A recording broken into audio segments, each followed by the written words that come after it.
The liquid ran cold down my dress.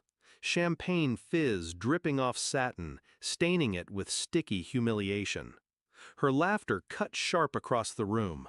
My sister's daughter, the same girl I'd bought that car for 2 summers ago. "Now you look as cheap as you really are," she sneered. Everyone froze. My mother broke the silence. "She's just a child," Mom said. "Don't make a scene." "You probably deserved it." Her words hit harder than the drink. It was my birthday, my night, and in one moment they stripped it from me.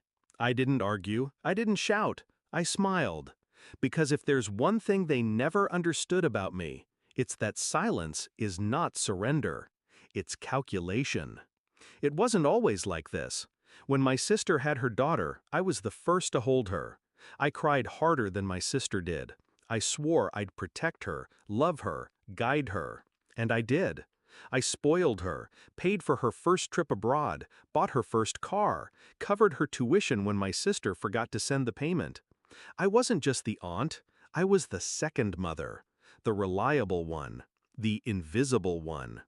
But somewhere along the way, she learned from her mother, learned to look down at me, learned that generosity makes you a target, learned to mock the hand that feeds you.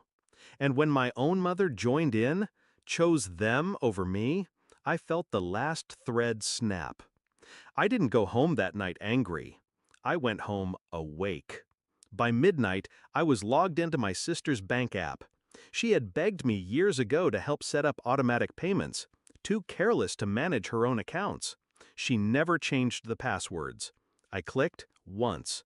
Her credit card canceled. At 7:50 a.m., my phone buzzed. A text from her daughter. "WTF? My car's gone. It was repoed? What the hell did you do?" I didn't answer, because that was only the beginning. Here's the part no one sees coming. They built their lives on me. When my sister overspent, I covered her bills. When her daughter overdrafted, I slipped money into her account. Quiet rescues, silent safety nets. But the thing about being invisible? No one notices when you disappear until the ground under them collapses. Step 1 was the card. Step 2 was the car. Step 3? Their credit line. Frozen. No shopping sprees, no online orders, no emergency funds to fix what I broke. By noon, my sister was calling, screaming, accusing me of sabotage. I didn't deny it. I didn't confirm it either. I just let her voice crack and die into static. Then came the real move. The apartment her daughter lived in while pretending independence? Leased under my name. Every document, every signature. They'd begged me to co-sign when she was too young and her mother too broke. I logged into the management portal, unchecked one box, and submitted the termination notice. 30 days. That's all she had left before she was out on the street. The best part? Watching the dominoes fall without lifting another finger. Their calls grew frantic, their texts piled up, demands at first, then pleas. My mother even tried her favorite tactic, guilt. "You can't do this to family." But family did this to me, for years. That night at the party was just the first time they stopped pretending.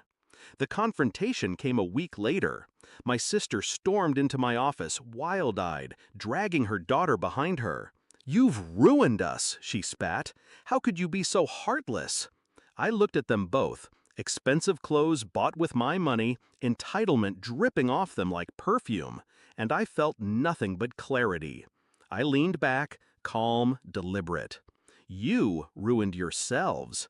I just stopped cleaning up the mess."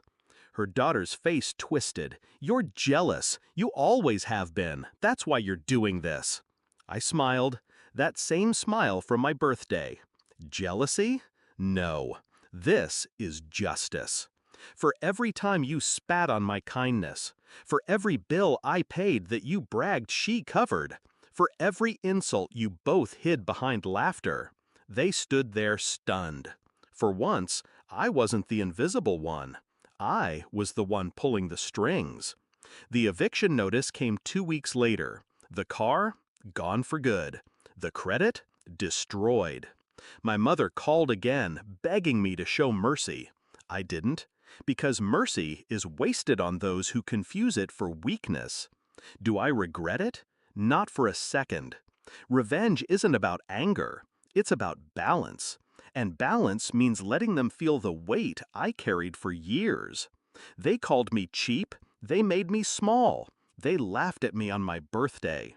But now, they wake up every morning surrounded by consequences I designed. And every time they reach for the life they once had, they find nothing. Because I took it back. All of it.